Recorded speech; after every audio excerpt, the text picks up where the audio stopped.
And the question was, is it really the reason for our existence? And I think in exploring that idea, the answer is overwhelmingly yes. Go ahead in the front row.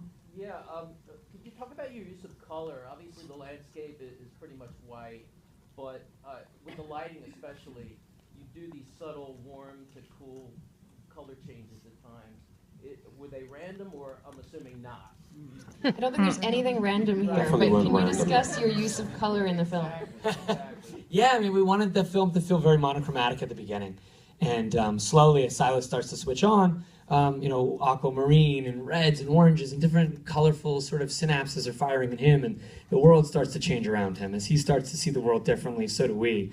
And we really wanted to carefully calibrate that. In the scene where the boss, David Selby, is sort of talking to him about what health and safety saw, and on his side it's a very cool blue, and on Silas's side it's the orange, and it's trying to seep into the blue, but they're just not melding, and it's like oil and vinegar. So yeah, we wanted to really carefully sort of calibrate the color as the film gone on, where colors you don't see at the beginning start to seep in. Right, Yeah. right, Yeah. right.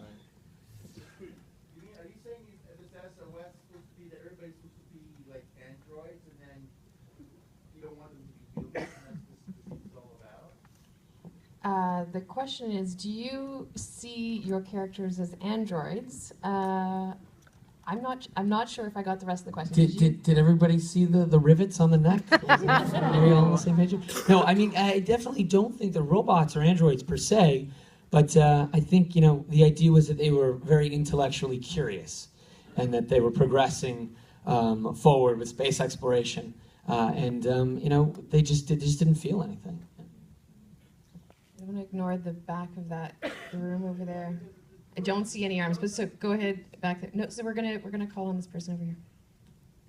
Yeah, I was just wondering what, if there is most important part of rehearsal for you? Is there a more important part of your production process, in rehearsal or any other part? Yeah, I would say it's not actually rehearsing the scenes. I'd say it's just doing exercises to build the characters and to understand every facet of them. And for us, this was just a week of Nick and Kristen getting to know each other and spending time together, so that it felt like they had spent these many evenings together, and the relationship was real more than anything. But it's just exercises, really, and just hanging out and getting to know each other and feeling safe and trusting each other, so we could be honest about what felt right to us. And it was just amazing, just hanging out with both of them. They're just so generous and boundaryless. It worked. We have I we have appreciate that. time for 2 more questions, so I'll go there and then you'll be last. Go ahead. Speaking of inspirations, it actually reminded me a lot of short movies since THX 1138, so I'm just curious if that was a Besides classic works of love and literature and tragedies, were there any futuristic films that were influences? Yeah, I'd say Truffaut's Fahrenheit 451. Very much so. Love that film. Yeah, there you go. Yeah, I mean, to be honest, I'm not really a sci-fi guy. I'm not very well versed in the genre. So I'm kind of a fan from the outside, but I'm a big fan of Ridley's Blade Runner and the meditation and the tone and the ethereal nature of it and the musicality, and that was really an inspiration, just sort of letting something wash over you and experiencing it. And the last question. So my question is probably a little more for Drake, but I guess everybody can kind of have a hand in this one. Going from the process of like creating the story and then writing it and then also having these really long shots for these actors, were there parts that you had to eventually take out for pacing or for ultimately the overall theme that you loved it but it didn't quite make it? And if so, can you describe those and maybe even act out the scene for us? Wow, Save a the big best till question. last. You guys have an hour and a half. We'll do the whole movie for you. So she was asking if there were any scenes that they absolutely loved or sequences that they absolutely loved but that they had to edit out for whatever reason, and are they willing to share those secrets? You start with that. Oh.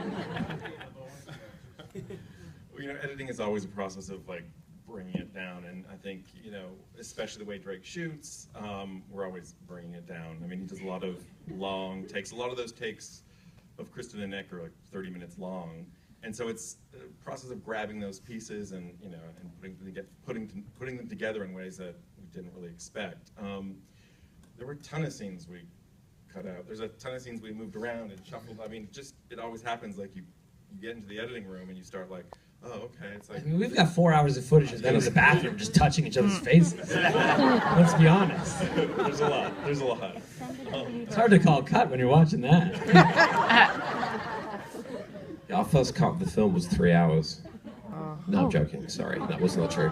But we did. I mean, the focus is always on, you know, with the heartbeat of the movie is this love story, and it's about chemistry, and movies an allegory for the first time you fall in love, obviously. And I think we always talked about it as any time you fall in love, it feels like the first time.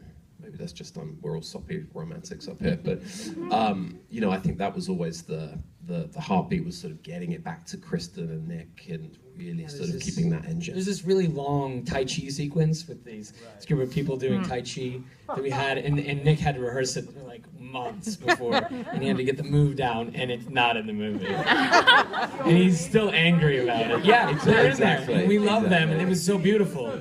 Exactly. Yeah. Nick is pretty pissed off. There was also a lot more gardening with Nick. In one of our early cuts, we were like, shit, there's a lot of gardening in it. Like, we're all horticultural experts here. So Part of his that sadly training did not make program. it. Yeah.